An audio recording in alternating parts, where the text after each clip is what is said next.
प्रख्यात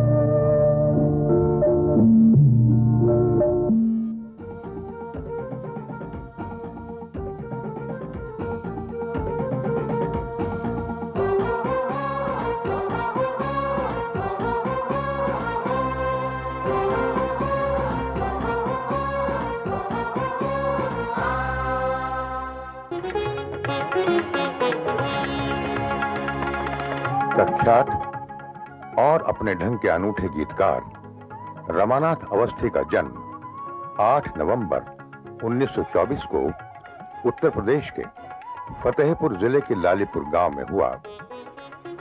उनके पिता हिंदी के स्वनामधन्य आशु कवि पंडित जगमोहन नाथ अवस्थी थे। गांव से 2 मील दूर एक पाठशाला में उनकी पढ़ाई शुरू हुई। ग्रेजुएशन की पढ़ाई इलाहाबाद में हुई।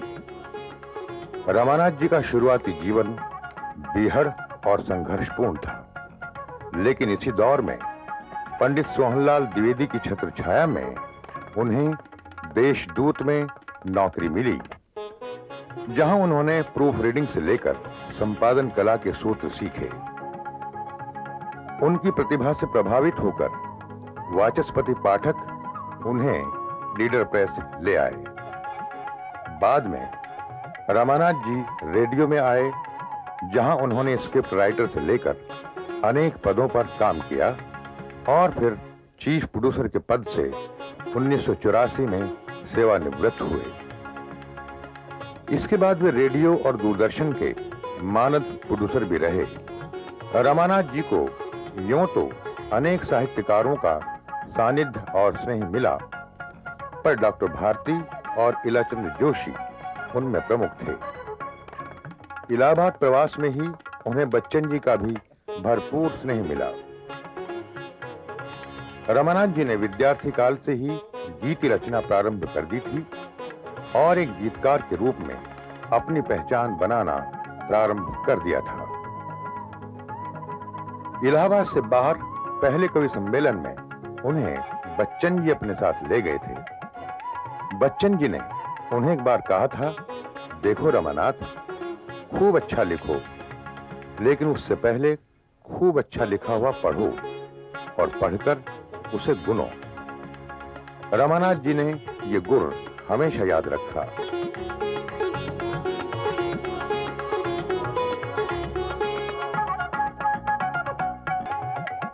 प्रतीक में उनका गीत जब वात्स्यायन जी ने प्रकाशित किया तो हिंदी जगत में रमानाथ जी को एकाएक भरपूर प्रसिद्धि मिली। उसके बाद तो उन्हें एक के बाद एक दशकों में ख्याति के नए नए शिखर मिलते चले गए।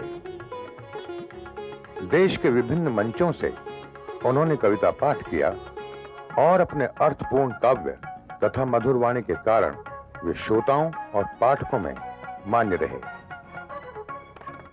उनकी पत्नी एक सिद्ध गायिका और कवयित्री हैं।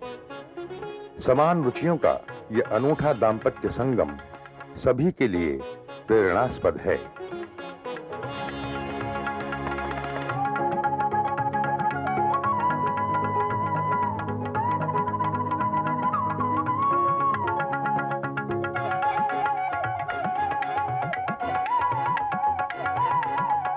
रमानाथ अवस्थी की रचना प्रक्रिया पर कवि, पत्रकार, मीडिया कर्मी कन्हैयालाल नंदन की टिप्पणी है। उनकी रचना प्रक्रिया विस्मयकारी है। जिन दिनों वे कोई कविता लिख रहे होते हैं, उन दिनों सिर्फ वही कविता सोचते और गुनगुनाते हैं। स्वर्गीय कवि सुरेंद्र तिवारी ने रमानाथ जी के कवि कर्म पर कहा था, रमानाथ अवस्थी हिंदी के उन थोड़े से गीतकारों में हैं जो पढ़ने और सुनने दोनों ही स्तरों पर समान रूप से प्रभावित करते हैं। ये खूबी सबसे पहले बच्चन के साथ जुड़ी। रमानाथ जी के कई गीत संग्रह प्रकाशित हैं जिन्हें भरपूर लोक मान्यता मिली।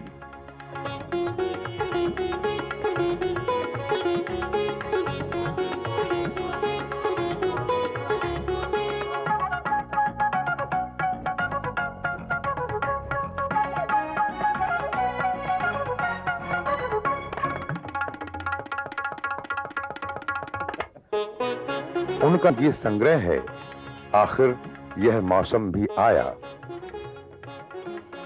इस पर बातचीत करने के लिए हमने रमानाथ जी और अजित कुमार को किताब की दुनिया के इस अंक में आमंत्रित किया है।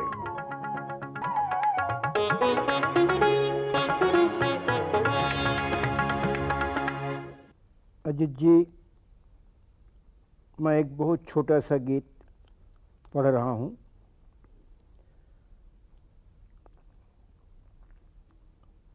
बाहर से जुड़ने में हम तुम भीतर बेहद टूटे हैं, ऐसे में भी लोग न जाने हमसे ही क्यों रूठे हैं। मुर्दा नक्षत्रों की घाटी, हम सब शव यात्री जैसे, पता नहीं हर चीज हाथ से छूट रही कैसे कैसे। आंसू तो पवित्र हैं सबके, होंठ सभी के जूठे हैं। बाहर से जुड़ने में हम तुम भीतर बेहद टूटे हैं, कि सबको खुश करने में हमने जाने क्या क्या दर्द सहे। कहने को तो कह सकते थे, लेकिन हम खामोश रहे। खामोशी क्या समझेंगे वे, खामोशी क्या समझेंगे वे, जो जलसों के भूखे हैं। बाहर से जुड़ने में हम तुम भीतर बेहद टूटे हैं, ऐसे में भी लोग न जाने हमसे ही क्यों रूठे हैं। आखिरी है कि जिसको चाहा दिल से चाहा, शायद यही गुनाह हुआ। जिसको चाहा दिल से चाहा, शायद यही गुनाह हुआ। मैं तो हुआ समर्पित, लेकिन लोग कहें गुमराह हुआ। मैं तो हुआ समर्पित, लेकिन लोग कहें गुमराह हुआ। हर सच्चाई शर्माई सी, हर सच्चाई शर्माई सी, हम सब कितने झूठे हैं। बाहर से जुड़ने में हम तो भीतर बेहद टूटे हैं। बाहर से जुड़ने में हम तो। वाह, बहुत अच्छा रमानाथ जी। मैं बिल्कुल स्वाभाविकता से आपने अपने मन की बहुत सी बातों को एक साथ यहाँ कह दिया है और खामोशी को भी रेखांकित किया है। लेकिन ये वक्त है, हम सब लोग जानना चाहते हैं कि जिस गीत की विधा से आप इतने वर्षों से जुड़े रहे हैं और इतने संकट आए हैं इस विधा के ऊपर, फिर भी आपने उसको छोड़ा नहीं है, इसके बारे में थोड़ी सी टिप्पणी। कैसे आपने गीतों से इतना प्यार करना शुरू किया और कैसे ये प्यार बढ़ता चला गया? अजित जी, इलाहाबाद के जीवन में गीत का वातावरण उस समय बहुत श्रेष्ठ था जी। आप थे विश्वविद्यालय में, जो कवि सम्मेलन होते थे जिसमें हिंदी के वरेण्य कवि उपस्थित होते थे, पंत जी, बच्चन जी, राम कुमार जी, फिराक साहब, विद्यावती कोकिल जी, यहाँ तक कि निराला जी भी। निराला जी भी, जी हाँ। तो हम लोग 2-3 उस समय गिरधर गोपाल जी और मैं, हम लोग कवि सम्मेलन में ज़रूर होते थे। तो हम जब कविता सुनाते थे अजीत जी, तो हम ऑडियंस को नहीं देखते थे जी। हम अपने इन वरेण्य कवियों का चेहरा देखते थे, पढ़ने की कोशिश करते थे कि हमारी कविता सुन करके इनके चेहरे पर खुशी की शिकन आती है कि कुछ नाखुशी की शिकन आती है जी। तो ये अनुभव जब होता था तो इतना अच्छा लगता था हमको लगता था जैसे हमको सब कुछ मिल रहा है। अब ये जो स्थिति आई है, आपने जब कविता गीत लिखने शुरू किए उस समय आप अपने वरेण्य कवियों के चेहरों को देखते थे और वो अगर आपकी पीठ थपथपाते थे तो आपको संतोष होता था जी। आज ऐसा समय आ गया है कि वरेण्य कवि तो सब कवि सम्मेलन के मन से गायब हैं। जी हाँ, जी हाँ। और कवि लोग केवल श्रोताओं को, और वो भी ऐसे श्रोताओं को जो कि ताली बजा करके या किसी दूसरे तरीके से उनको सराह सकें। यह जो अंतर आया है इसके पीछे क्या कारण है? अजीत जी, मैंने जो अनुभव किया है कि कवि सम्मेलन का ये जो ह्रास हुआ है उसके 2 कारण बहुत मेरे सामने स्पष्ट हैं। एक तो पहले जो श्रोता होता था कविता का, उसकी एक भावभूमि कविता के प्रति होती थी। ऐसा नहीं थे कि बिल्कुल शून्य था। अब हमारे यहाँ वैसे श्रोता करीब करीब नहीं के बराबर कवि सम्मेलन में होते हैं। 2-4 आपको चेहरे दिखाई दे जाए, हमारे विश्वविद्यालय के कुछ लोग और कुछ ख़ास अध्येता, बाकी जो 98% कहना चाहिए जो श्रोता है, माफ़ करिएगा, वो कविता सुनने के योग्य नहीं है। जी। कविता के नाम पर आप किसी नेता का मजाक उड़ाइए, आप कुछ इधर उधर की बातें करिए तो उसकी समझ में वही आता है। जो कविता अगर आप उसको सुनाने की कोशिश करिए, चूँकि उसकी समझ के उसके संस्कार में वो है ही नहीं, तो वो जाहिर है कि उसको सुनने से इनकार करता है।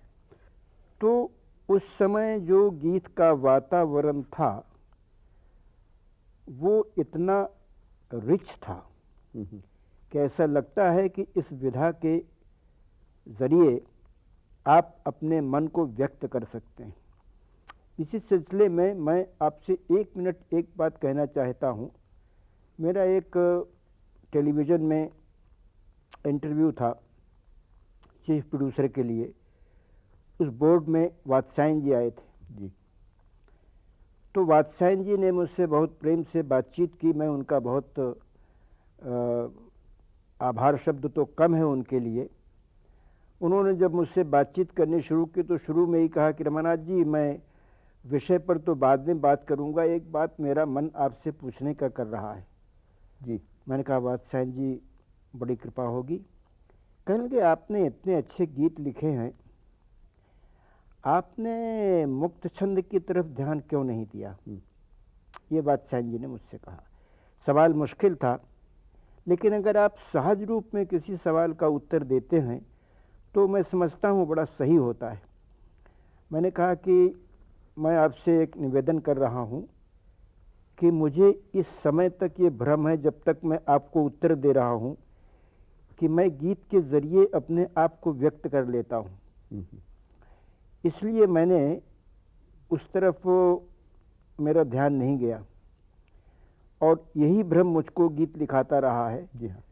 तो मुझे बड़ा अच्छा लगा। वात्स्यायन जी मेरे उत्तर से बहुत प्रसन्न हुए। बहुत पहले की बात है जी कि आपका एक गीत उस समय बहुत लोकप्रिय था। जी। सो न सका कल रात तुम्हारी आई याद। जी हाँ। कल याद तुम्हारी आई सारी रात। जी हाँ। सो न सका कल याद तुम्हारी आई सारी रात, और पासी बजी कहीं शहनाई सारी रात। जी हाँ। शायद वात्स्यायन जी ने कहीं उस गीत को सुना था छापा और वो था। प्रतीक में छापना जी हाँ, चाहते थे, छापा। और आपको शुरू में थोड़ा संकोच था क्योंकि प्रतीक में नए ढंग की कविताएं जी हाँ। छपती थी, और उसके बाद वात्स्यायन जी ने खुद कहा कि मैं इसलिए छापना चाहता हूं क्योंकि मैं कविता में मौलिकता को देखता हूं और इस बात के ऊपर नहीं ध्यान देता अधिक कि वो उसकी विधा क्या है। जी हाँ, यही उनका उत्तर था। तो यह मौलिकता दरअसल कवि के मन की अपनी जो उमड़न थी, जी। यह व्यक्त जब होती थी तो गीत सचमुच स्वाभाविक रूप में, मार्मिक रूप में व्यक्त होता था। जी। और जब अपने को पीछे करके और श्रोताओं को ही उनकी जरूरत को ध्यान में रख करके कविता लिखी जाने लगी, तो फिर गीत का थोड़ा सा मैं समझता हूँ कि बहुत एक पतन हुआ। जी हाँ, आपने बहुत अच्छी बात कह दी है श्रोताओं के बारे में। आप देखिए कि केदारनाथ सिंह पहले गीत लिखते थे, और जब उनको मैंने सुना था, रात पिया पिछवाड़े पहरू ठनका किया, इतना खूबसूरत गीत था कि मुझे लगा कि ठीक है, केदार जी ने जो नई कविता लिखी है वो भी बहुत अच्छी है। और डॉक्टर कैलाश वाजपेयी गीत लिखते थे, बहुत अच्छा पढ़ते भी थे, बहुत अच्छा लिखते थे। बाद में उस विधा से उनकी भी तबीयत हट गई, कारण तो वही जानते होंगे। नई कविता भी उन्होंने अच्छी लिखी, सब कुछ लिखा। तो मेरे कहने का मतलब सिर्फ ये है, जिस चीज़ में कोशिश कर रहा हूँ कि गीत लिखना मैं बहुत मुश्किल कविता की विधा गीत को मानता हूँ, क्योंकि मेरा तो स्वभाव है कि जब मेरे मन में वो कोई बात अब रह नहीं पाती है, जब मैं व्याकुल हो जाता हूँ, तब मैं चुपचाप या तो किसी शून्य अंतराल में पेंसिल कागज़ लेकर के चला जाता हूँ। मुझे न भूख की याद आती है, न प्यास की याद आती है, और कभी कभी ऐसा लगा कि एक एक पंक्ति के लिए मैं घंटों बैठा रहा, हाथ में नहीं आई, फिर भी मैं बड़ा खुश था कि मैं ढूंढता तो रहा, हो सकता है कभी आगे मिल जाए। अभी आप हिंदी के उन बहुत से गीतकारों का जिक्र कर रहे थे जिन्होंने शुरू तो किया गीत से, लेकिन बाद में धीरे धीरे वो नई कविता की ओर बढ़ते चले गए। क्या इसकी वजह ये नहीं थी कि उन कवियों को लगा कि बहुत सी चीज़ें ऐसी हैं, बहुत सी अनुभूतियां हैं, जीवन की बहुत सी जटिलताएं ऐसी हैं जो कि गीत में ठीक ठीक बंध नहीं सकती हैं? जी हाँ। मुझे याद आता है, शाही जी आए कई वर्ष बाद इलाहाबाद विश्वविद्यालय में पढ़ाने के लिए, तो अपने साथ एक छोटी सी नोटबुक लाए थे, और उसमें उनके पुराने साथियों के छोटे छोटे गीत थे। सजन की थकन भूल जा देवता, भारती का गीत, भारती जी का। इस बीच में यहाँ नई कविता का प्रचलन हो गया था। कहने लगे कि देखो हमारे मित्र लोग कैसी सुंदर गीतात्मक कविताएं लिखते थे, अब क्या क्या लिखने लगे हैं। बहास किया उन्होंने। बाद में वो शाही जी भी नई ढंग की कविता लिखने लगे। तो ये जो एक धारणा रही कि गीत बहुत सी जटिलताओं को, बहुत सी संवेदनाओं को, आधुनिक जीवन के बहुत तरह की टूटन को व्यक्त नहीं कर सकता, वो केवल एक रसीलापन, एक तरह का सेलिब्रेशन, एक तरह का के वैभव का समारोह केवल हमारे सामने प्रस्तुत करता है। इस धारणा से आप कहाँ तक सहमत? मैं अजीत जी आपकी इस बात से बिल्कुल 100% सहमत हूँ। मुझे खुद लगता है कि कभी कभी ज़िंदगी की जो बड़ी गहरी कड़वाहट है, शायद वो गीत से थोड़ा अपने आप को अलग करके रखना चाहती है। मैं इसको बिल्कुल मानता हूँ। लेकिन सर्वेश्वर जी ने मुझसे एक बार पूछा था कि रमानाथ, तुम्हारे गीत हम जब सुनते हैं तो लगता है सुनते चले जाओ, लेकिन गीत से क्या है? तो मैंने कहा आप कुछ कारण तो बताओ भाई। कहने लगे रमानाथ देखो, जीवन की जो सच्चाई है वो गीत में क्यों प्रकट नहीं होती। मैंने कहा ये तो सर्वेश्वर जी आपका कहना ठीक है, लेकिन बहुत से हमारे गीत कवि हैं जो जीवन की कड़वाहट को भी गीत में उतार सके।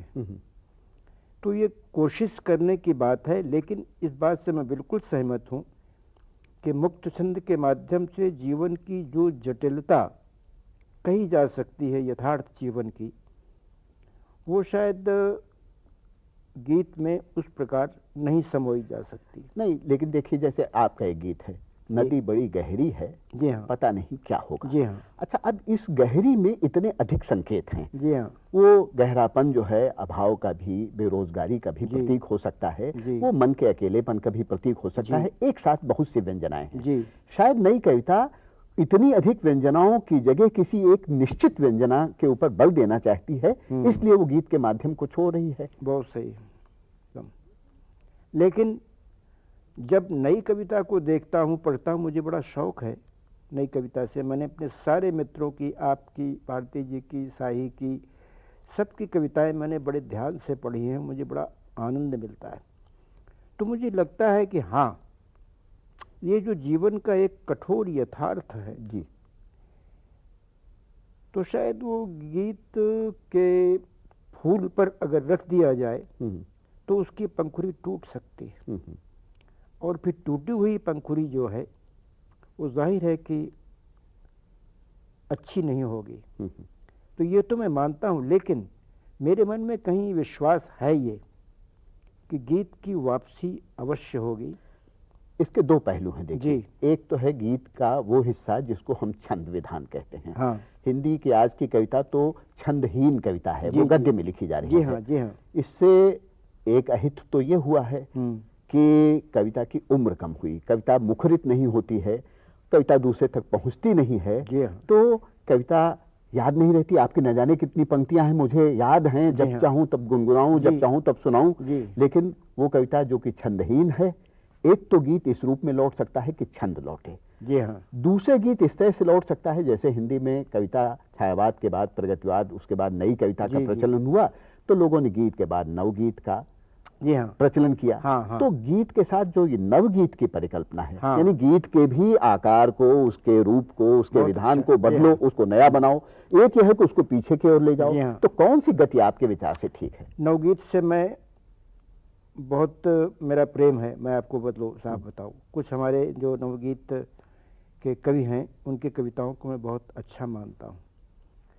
जैसे माहेश्वर तिवारी है जी, बहुत अच्छे गीत लिखता है नए। उमाकांत मालवीय लिखते थे, उनके भी गीत मुझे बहुत अच्छे लगते हैं। तो ये जो नवगीत का एक आंदोलन आया है, डॉक्टर भ्रमर ने, रविंद्र भ्रमर ने भी बहुत अच्छे अच्छे गीत लिखे। तो ये अपने आप में गीत में ही एक गीत विधा का परिवर्तन है, और उस नवगीत में हम कुछ यथार्थ को कह पा रहे हैं। ये एक अच्छा लक्षण है गीत का। लेकिन अब धीरे धीरे देखिए, उस विधा को भी अभी बहुत ज़्यादा समय नहीं हुआ, लेकिन फिर भी उससे भी लोगों का मन हल्के हल्के उचट रहा है। क्या एक कारण ये नहीं है कि उसमें बहुत बार चौंकाने के लिए कुछ नए नए हाँ, बिंब लाए गए, हाँ, बहुत है। से प्रयोग किए है, गए कि बिल्कुल नई ठीक। कविता में एक नयापन है, तो हम गीत में भी ऐसा नयापन लाए। बहुत सही, बहुत सही। जी हाँ, बहुत सही है। अब आप देखिए कि निराला जी के जो गीत हैं, या निराला जी का जो मुक्त छंद है अजीत जी, मैं उसको गा सकता हूँ। जो गति का प्रवाह है, यानी कविता तो आदमी को चाहे जैसी कविता हो, बच्चन जी की जो मुक्त छंद की कविता है, दुनिया की आपाधापी में कब वक्त मिला कुछ देर कहीं पर बैठ कभी यह सोच सकूं, गीत से ज्यादा गति है। तो मैं गीत के परिवर्तन को मानने का मेरा बड़ा मन होता है, और लगता है कि उस परिवर्तन से कभी मैं भी अपने आप को जोड़ सकूं तो बड़ा सौभाग्यशाली समझूंगा। कि गीत की गति जो है, कविता तो एक तरह की लय है, वो मुक्त छंद में हो या छंद में हो, तो जो लय है, मनुष्य तो हर समय एक लय में होता है। अच्छा, आपने हम बहुत सी बातें समकालीन गीत के बारे में कही। मैं अब चाहता हूं कि थोड़ी सी बातें आप अपने गीत के बारे में भी बताएं। जी। जैसे बच्चन जी के निशा निमंत्रण एकांत संगीत के 3-3 पदों के गीत थे। जी हाँ, अगर उनके विन्यास को आप देखिए तो एक टेक में एक बात कही जाती थी। हाँ। उसके बाद एक प्रकृति का विधान, जी एक हाँ। कहना चाहिए लैंडस्केप होता था। हाँ। दिन जल्दी जल्दी ढलता है, 2 पदों में लैंडस्केप बतलाया जाता था। अंतिम तीसरे पद में उस लैंडस्केप के साथ, उस दृश्य पटल के साथ अपनी भावना का मिलान किया जाता था। सब लोग कितना सुखी हैं, सब जा रहे हैं, चिड़िया अपने बच्चों से मिलने जा रही है और मैं अकेला हूँ। ये जो कंट्रास्ट है, ये उनके गीतों को एक ऐसा रूप देता था, उसका एक ऐसा विन्यास बनाता था, उसका एक ऐसा शिल्प देता था, जिसके के बाद हिंदी के तमाम गीत हैं पहले स्टैंजा को तीसरे स्टैंजा में रख दो, चौथे को दूसरे में रख दो, कोई अंतर नहीं जी होता। हाँ, बिल्कुल ठीक तो है। आपने कैसे गीत लिखे, उनमें किस विन्यास का, किस रूपाकार का ध्यान रखा? ये अजीत जी सवाल आपका बहुत मुश्किल है। मैं अगर इसके सवाल के उत्तर के रूप में कुछ कहूँ तो केवल इतना आपसे कहूँगा कि मैंने अपने गीतों के विषय में इस दृष्टि से सोचा नहीं है। जैसे मैंने पहले भी आपसे कहा कि जब मैं रह नहीं पाता बिना लिखे, तब मैं लिखने को बैठता हूँ और आकुल होता हूँ। तो वो जो न रह पाने की स्थिति है, वही मेरे गीत का सबसे बड़ा कारण रही है। और एक आध गीत ऐसे हैं कि जिनको मैं एक लयबद्ध तरीके से, वो बात तो नहीं आएगी जो बच्चन जी के निशा निमंत्रण के गीतों में है जी। वो नहीं होगा, लेकिन एक लय है और उस लय के साथ कहीं समापन का भी सुख मिलता है। तो गीत को मैं अपनी तरह से जब सोचने की कोशिश करता हूँ तो ये कहना चाहता हूँ कि गीत एक ऐसी सुखद विधा है जिसमें आदमी अपने बड़े से बड़े दुख को भूल सकता है। हमारे बड़े आलोचक हैं रामचंद्र शुक्ल, उन्होंने हाँ। बड़ी एक दिलचस्प बात कही। जी। कहा है कि कहानी सुनो तो सुनने वाला कहता है आगे बताओ, आगे बताओ, आगे क्या हुआ। जी जी। और कविता सुनो तो मन होता है कहें बार बार फिर सुनाइए, उसी चीज को बार बार सुनने जी, की इच्छा जी। होती है। जो सूर कबीर के पद हैं, जी। हम बार बार उनकी ओर जाते हैं। आपने ये जो बात कही मुझे बहुत अच्छी लगी जी। कि आप किसी भीतरी मजबूरी के होने पर ही गीत लिखते हैं। जी। शायद इसीलिए आपने अपने युग के, अपने समय के बहुत से कवियों की तुलना में बहुत कम गीत लिखे। जी हाँ, और वो बहुत कम बिल्कुल लिखा है। उनमें से अधिकांश हीरे की तरह जड़े हुए गीत मालूम होते हैं जी। मुझे। और मैं सोचता हूँ कि चर्चा आपकी उतनी ही मधुर है, उतनी ही सुखद है जितने कि आपके गीत। लेकिन इस चर्चा का समापन हम आपके ही एक गीत से करें तो कितना अच्छा हो। एक गीत और आप सुना बस ठीक है, जैसा आपकी आज्ञा है। एक छोटा सा गीत मैं आखिर में आपको सुना देता हूँ।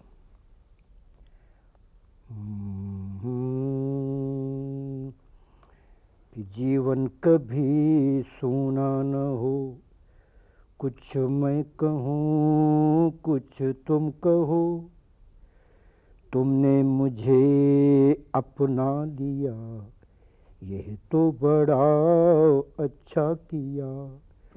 जिस सत्य से मैं दूर था, वो पास तुमने ला दिया।